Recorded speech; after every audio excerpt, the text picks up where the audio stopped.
اور ہمارا رب مضبوط ہے، طاقتور ہے، ہماری غلطیوں پہ اسے غصہ بھی آتا ہے، تو ہمیں غلطیاں اپنی کم کرنی چاہیے، اور اگر کر لیں تو اس پر جلدی سے اسے معافی مانگ لیں۔ تو اس کا آسان طریقہ کیا ہے؟ اٹھتے بیٹھتے استغفر اللہ، استغفر اللہ، اے میرے رب مجھے معاف کر دے، میرے مالک مجھے معاف کر دے، میرے اللہ سونیا منو معاف کر دے۔ تو جب آپ اپنے رب سے ہر وقت معافی مانگتے رہیں گے، اور وہ رب بھی کہہ رہا ہے کہ جب بندہ معافی مانگتا ہے، مجھ سے معافی کی درخواست کرتا ہے، میرے سامنے استغفر اللہ کہتا ہے، تو میں فخر سے اپنے فرشتوں کی طرف دیکھتا ہوں کہ دیکھو یہ ہے میرا بندہ، اس سے غلطی ہو گئی تھی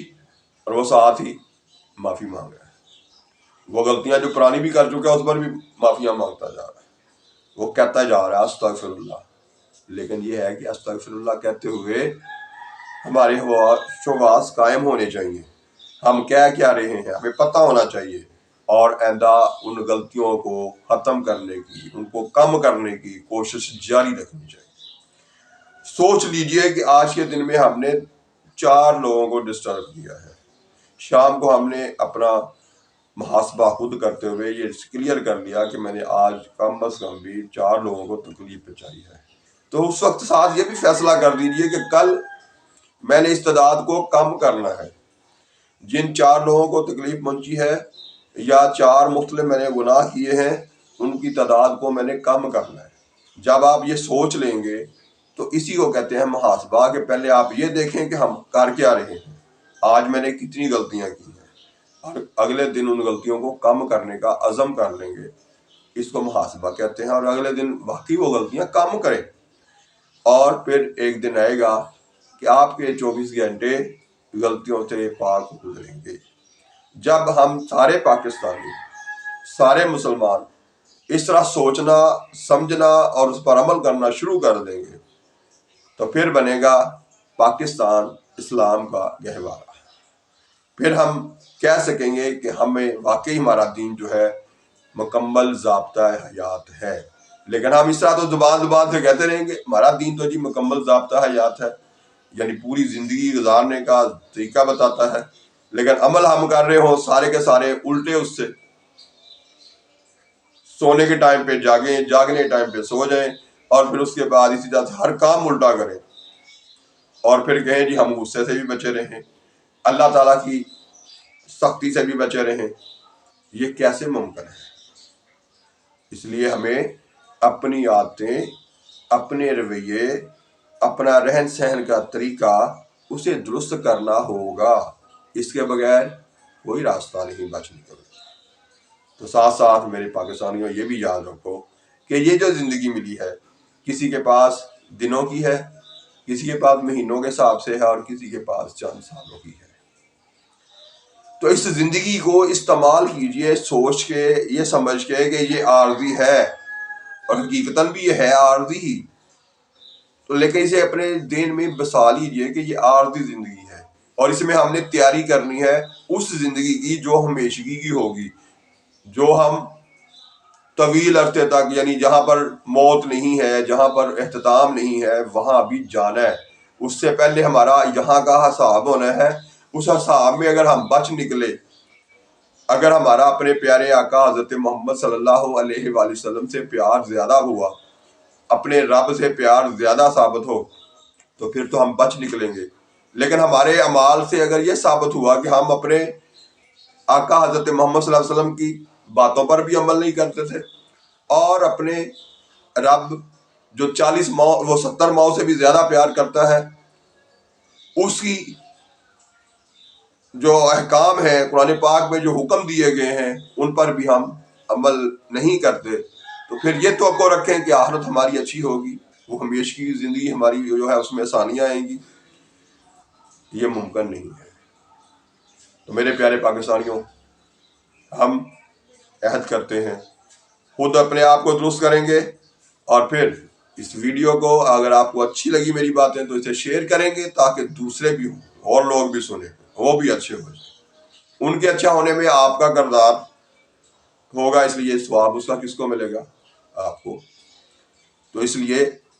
خود سنیے، دوبارہ سننا پڑے دوبارہ سنیے، اور اس کے بعد شیئر کیجئے۔ اور میری باتوں میں کچھ باتیں میں جان بوجھ کے بھی بعض دفعہ غلط کہہ جاتا ہوں، تاکہ آپ کو عادت پڑے کمنٹس میں آ کے کچھ نہ کچھ لکھنے کی، اس میری غلطی کی نشاندہی کرنے کی عادت پڑے۔ تو اس لیے یہ بھی کیجئے۔ پیارے پاکستانیوں، اللہ حافظ، پاکستان زندہ باد۔